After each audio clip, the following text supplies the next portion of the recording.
పెళ్ళి అనేది ఏ ఆడపిల్లకైనా కూడా చాలా హ్యాపీయెస్ట్ మూమెంట్. అంటే పెళ్ళి కాక ముందు కూడా, అంటే లైక్ పెళ్ళి అని అనుకోక ముందు కూడా, కాలేజ్లో ఉన్నప్పుడో చదువుకునేటప్పుడో అలాంటి టైంలో కూడా చాలాసార్లు పెళ్ళిళ్ళకి వెళ్ళినప్పుడో, లేదంటే ఏదైనా టాపిక్ వచ్చినప్పుడో, ఏదైనా చీరలు కొనుక్కున్నప్పుడు అలాంటప్పుడు అనిపిస్తూ ఉంటుంది, నా పెళ్ళి ఇలా జరగాలి, నా పెళ్ళికి ఇలా చేసుకోవాలి, ఇలా మెహందీ పెట్టించుకోవాలి, ఇంతమందిని పిలవాలి, ఏదో ఒక సరదాలు ఉంటాయి పెళ్ళి అనే దానికి. అండ్ హ్యాపీయెస్ట్ మూమెంటు చాలా సంతోషంగా చేసుకోవాలనుకుంటారు ఏ ఆడపిల్ల అయినా కూడా పెళ్ళి అనేది. Hi, I'm Yamini Devagautami. Thank you for watching my videos.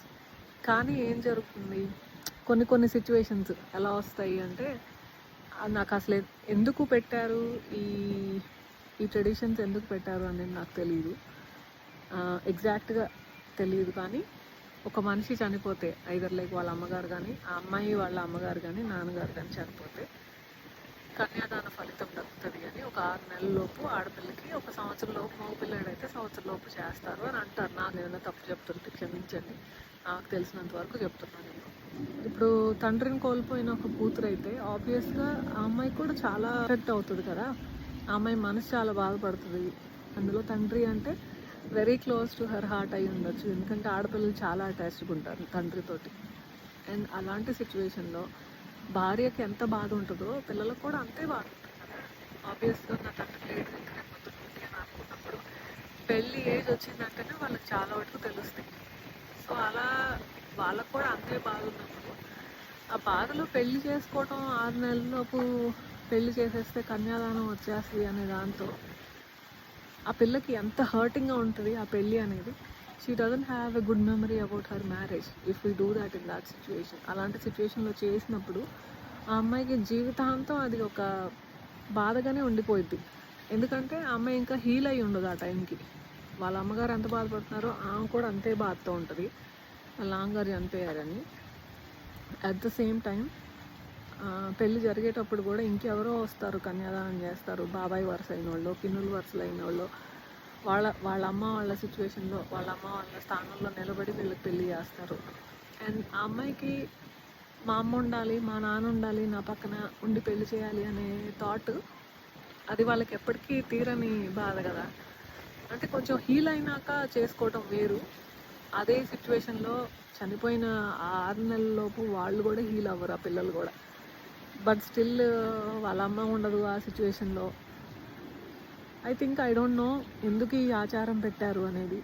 కానీ ఇప్పటికైనా పిల్లల్ని కూడా హీల్ అవ్వనివ్వండి. హీల్ అయినాక వాళ్ళు ఆ మూమెంట్ని ఎంజాయ్ చేయగలిగిన టైం వచ్చినప్పుడు, when they are ready, I think that's when marriage అనేది చేస్తే ఆ పిల్లలు కూడా చాలా ఎంజాయ్ చేస్తారు. ఆడపిల్లైనా మగపిల్లోడైనా ఆ పిల్లలు ఎంజాయ్ చేస్తారు ఆ మూమెంట్ని. వాళ్ళ నాన్నగారు వాళ్ళ అమ్మగారు చనిపోయిన సిచ్యువేషన్లో పెళ్ళిళ్ళు చేసుకుంటే అది వాళ్ళకి ఎప్పటికీ హ్యాపీ మూమెంట్ లాగా ఒక మెమరీ మిగలదు, వాళ్ళకి ఎప్పటికీ అది బాధగానే ఉండిపోయింది. అదే హీల్ అయినాక వస్తే ఆబ్వియస్గా అట్లీస్ట్ వాళ్ళ మ్యారేజ్నైనా ఎంజాయ్ చేయగలుగుతారు. వాళ్ళ అమ్మ నాన్న లేరు అన్న సిచ్యువేషన్ డెఫినెట్గా బాధగానే ఉంటుంది, వాళ్ళకి ఎప్పటికీ తీరని లోటు అది. But at the same time చేసుకునే మనిషిని, ఆ రిలేషన్షిప్స్ని, వాళ్ళు ఆల్రెడీ హీల్ అయి ఉంటారు కాబట్టి కొత్త రిలేషన్స్ని యాక్సెప్టెన్స్ కానీ, లేదంటే హ్యాపీగా ఇంట్లోకి అడుగు పెట్టడానికి కానీ చాలా ఆస్కారం ఉంటుంది. ఒకవేళ అలా హీల్ అవ్వకుండా ఆ 6 months లోపో 1 year లోపో పెళ్లి చేసేయటం మూలన కొత్త రిలేషన్స్ వస్తారు, కొత్త వాళ్ళు, వాళ్ళకే అడ్జస్ట్ అవ్వాలా, ఈ బాధనే కంట్రోల్ చేసుకోవాలా. So I think it is very hard for that girl or a bye.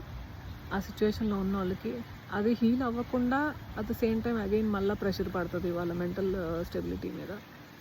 So I think parents ఎవరైనా ఇది చూస్తుంటే, ఒకవేళ మీ పార్ట్నర్ చనిపోయి ఉండి మీ పిల్లలకి పెళ్ళిళ్ళు చేయాల్సిన టైం అయితే డెఫినెట్గా గివ్ దెమ్ టైం. మీరెంత సఫర్ అవుతున్నారో మీ పిల్లలు కూడా అంతే బాధపడతారు.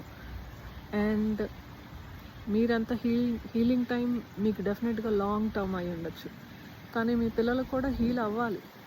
వాళ్ళ ఆ బాధ నుండి కొంచెం అన్నా తేరుకున్న తర్వాతే వాళ్ళ పెళ్ళిళ్ళు చేసుకున్నా కూడా వాళ్ళు హ్యాపీగా ఉండగలుగుతారు, కొత్త రిలేషన్స్ని కూడా యాక్సెప్ట్ చేసి వాళ్ళతో పాటు ఎంజాయ్ చేయగలుగుతారు లైఫ్లో.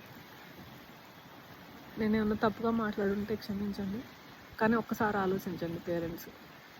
Thank you.